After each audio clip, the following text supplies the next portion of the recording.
should never be released from prison. Devin Moore turned 18 on May 15, 2003, and graduated from high school a few weeks later. He seemed like he had a bright future. He had no criminal record and was a few weeks away from leaving his small town of Fayette, Alabama, to start a career in the Air Force. On June 3, 2003, at 3 a.m., Officer James Crump and Officer Arnold Strickland approached Moore as he was sleeping in a vehicle in a restaurant parking lot. After learning the vehicle was stolen, they arrested him and took him to the Fayette Police Department.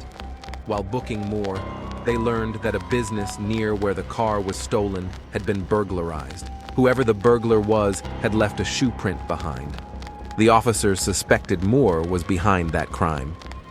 They removed his handcuffs to obtain his fingerprints and one of his shoes to make a print of it. Rather than take the punishment for car theft and burglary, Moore decided to kill. He grabbed Officer Strickland's pistol and shot him in the head. Then he walked across the hall and shot Officer Crump in the head. As he was leaving the station, he ran into police dispatcher Leslie Mealer and shot him too. All three men died at the scene. Moore went to the Fayette Fire Department, which was in the same building as the police department, and told a couple of firemen that something bad had happened up front.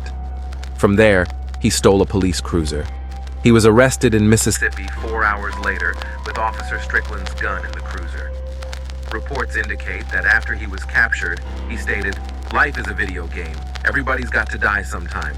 He also stated he committed the crime because he didn't want to go to jail. People would later try to blame the game Grand Theft Auto Vice City for his actions.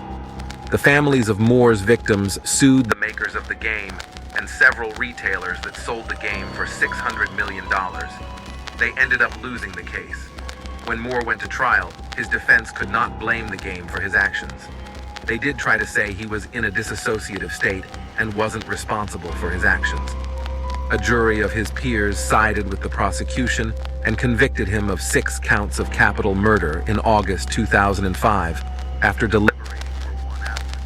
A judge sentenced him to death by lethal injection on October 9, 2005. On October 22, 2013, 14-year-old Philip Chisholm, who classmates saw as soft-spoken and pleasant, committed an unthinkable crime when he violated and murdered his 24-year-old teacher, Colleen Ritzer, in his high school bathroom after school.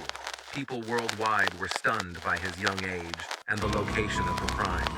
Seeing many of his movements before and after the crime on surveillance video was even more stunning. As Ritzer walked down the empty hall and headed to the bathroom, Chisholm looked around to see if there were any witnesses. He seemed reluctant to act on his devious thoughts and turned back toward the classroom. Seconds later, he put on his hood and followed his teacher into the bathroom as he pulled the gloves from his pocket. 11 minutes later, he emerged from the bathroom alone. His 24-year-old teacher's body remained inside. He later brought a garbage can into the school and wheeled it into the bathroom. He put his teacher, who police believe was still alive at the time, in the garbage can. He then rolled it out to the woods, where he violated her with a foreign object, slit her throat, and sexually posed her. After he got cleaned up, he went to see the movie Blue Jasmine at 4:30 p.m. using Ritzer's credit card. His mother reported him missing at 6:30 p.m. when she couldn't reach him. At around 9 p.m., Ritzer was reported missing when she didn't go home and wasn't answering her cell phone. At 12:30 a.m. the next day, police located Chisholm and took him into custody. Around that same time, police went to the school looking for Ritzer and saw her car in the parking lot. Once inside the building, they saw blood in the bathroom. At 3 a.m., they found her body in the woods, naked from the waist down with her throat slit. Police found Chisholm's ID and other items belonging to him 10 feet from her body. Once they realized he might be connected to the murder, they searched him and found a bloody box cutter, a mask, a hooded sweatshirt, and gloves in his backpack. He also had his dead teacher's identification, credit card,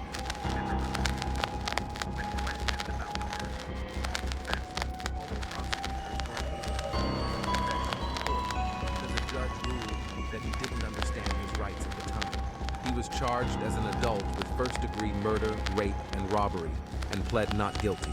At his 2015 trial, his lawyer tried to argue that he was insane, saying that he had early onset schizophrenia. He added that Phillips was responding to terrible hallucinations that were in his head. He didn't choose to do this. The jury didn't buy it and convicted him of all charges. A judge later sentenced him to 40 years to life in prison. He will be 54 when he faces a parole board for the first time. May 9, 2001 was Mother's Day. And when 13-year-old Tristan Bailey's sisters went to wake her up so they could make their mother breakfast, she wasn't in her room. Unable to find the Patriot Oaks Academy 7th grader in the home or contact her via cell phone, the family searched the neighborhood for 20 minutes before calling 911. They told authorities they had come home from a celebration at 11:45 p.m. the previous night.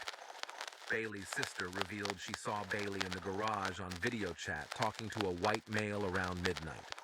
Police took the case seriously and were able to make contact with many of Tristan's friends. They learned that she had snuck out and gone to the nearby home of her friend Trey. After talking with Trey, police learned that she arrived at his home at around 12:30 a.m. and hung out with him and 14-year-old Aiden Fucci. Trey revealed the trio hung out for 30 minutes before Fucci and Bailey left his home together. Police questioned Fucci and he showed them where he and Tristan walked. He revealed they left Trey's home at 1 a.m. and went their separate ways between 3 and 3:30 a.m. When the police inquired why it would take them 2 or more hours to walk 1.4 miles back to their neighborhood, he changed his story. He told authorities Bailey grabbed him below the belt, so he pushed her, causing her to fall and hit her head. He claimed he left her there, walked around alone, and returned home between 3 and 3:30 a.m. After that, he refused to answer any more questions. After talking to the police, Fucci posted a Snapchat from the back of the police car with the line, "Hey guys, has anybody seen Tristan lately?" At around 6 p.m. on May 9, 2021, hours after questioning Fucci, Tristan's body was found near a pond by her home. She had been stabbed 114 times, and her hand was on her chin like she had been posed. She had the word karma and a smiley face written on her body. After finding Bailey's body, Fucci was brought back in for questioning, but he refused to speak. Still, while he was alone with his parents in the interrogation room, he made incriminating statements. By the morning, police had Fucci's bloody clothes he was wearing at the time of the murder. They had the murder weapon, which was found at the scene. They also had a sheath matching the knife which they found in Fucci's room. They had a surveillance video showing Fucci and Bailey headed toward the pond together at around 1:45 a.m. At 3:27 a.m., the video showed Fucci leaving the pond area by himself and carrying his shoes in his hand. Investigators also learned Fucci had a thirst for blood and told friends he was planning to lure someone into the woods and kill them. He was arrested and charged with second-degree murder the morning after Bailey's body was found. Eventually, the charges were upgraded to first-degree murder. He was about to go to trial in February 2023, but decided to plead guilty. A month later, a judge sentenced him to life in prison.